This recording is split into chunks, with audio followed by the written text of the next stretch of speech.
Ever since it was revealed last June, Kena Bridge of Spirits has been one of my most anticipated games of 2021. And over a year later, finally having played it, I can confidently say this is a good game, but not for the right reasons. Unlike what you might have expected, it doesn't deliver on a complete and compelling story with supporting gameplay elements. Rather, it features fun, albeit awkwardly paced combat, puzzle solving, and platforming, while skimping out on characters and plot points. I'm a bit underwhelmed. Even still, there's no doubt in my mind that this is a passion project. Given it's the debut game of a studio that has previously only worked on short films, it's no surprise that Bridge of Spirits looks cinematically stunning, and more importantly, features a charming art style. Although it's hindered by some visual bugs, occasional frame rate dips, and a noticeable difference in graphical quality between cutscenes and gameplay, fundamentally it looks like a Disney movie. It's fitting then that attributes of its story feel reminiscent of one as well. Like the title might suggest, the plot deals with spirits, and more specifically, the afterlife. This instantly reminded me of Pixar's Coco. Kena herself is recognizably brave, kind-hearted, and helpful, something of a modern Disney princess.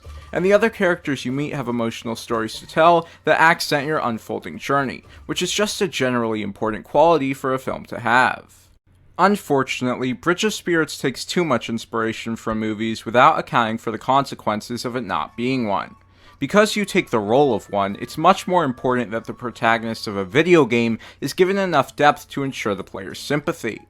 Kena is introduced with 2 short blurbs of text at the very beginning, which only provide lore and definitive background information, while inexplicably leaving out any genuine characterization. So, while they were useful in helping me to understand the story, that doesn't mean I cared. It's especially disheartening, as Kena is given emotional depth towards the end, but it's ultimately too little and too late.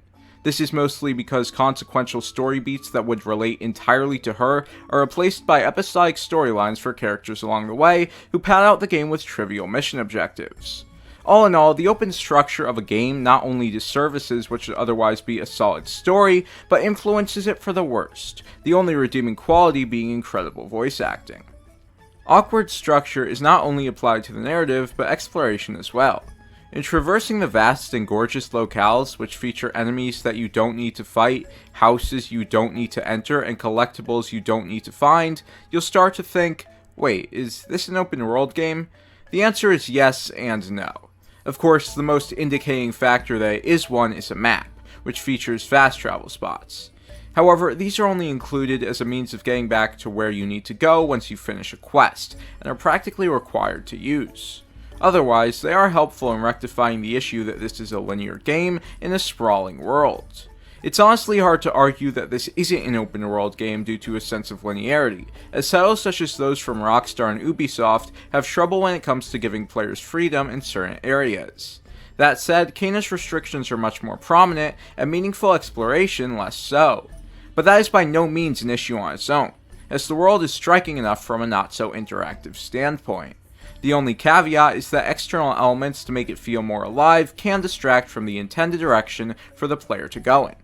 It's usually obvious though when you see puzzles, ledges that are meant for you to grab onto, and areas that look like they might spawn enemies. Puzzles is a loose term, as they are typically just intertwined with player progression. The game features tiny creatures called Rot, who follow around and help you on your journey like Pikmin.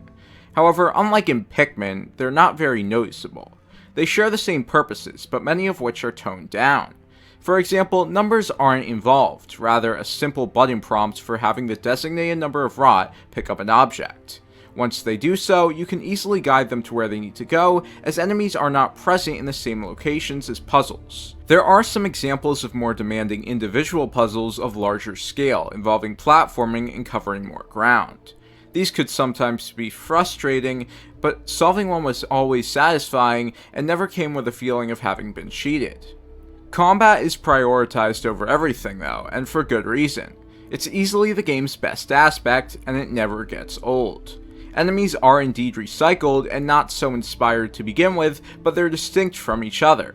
In the first few hours, combat can quickly feel stale, as you only have one prominent means of engaging in it, that being your staff.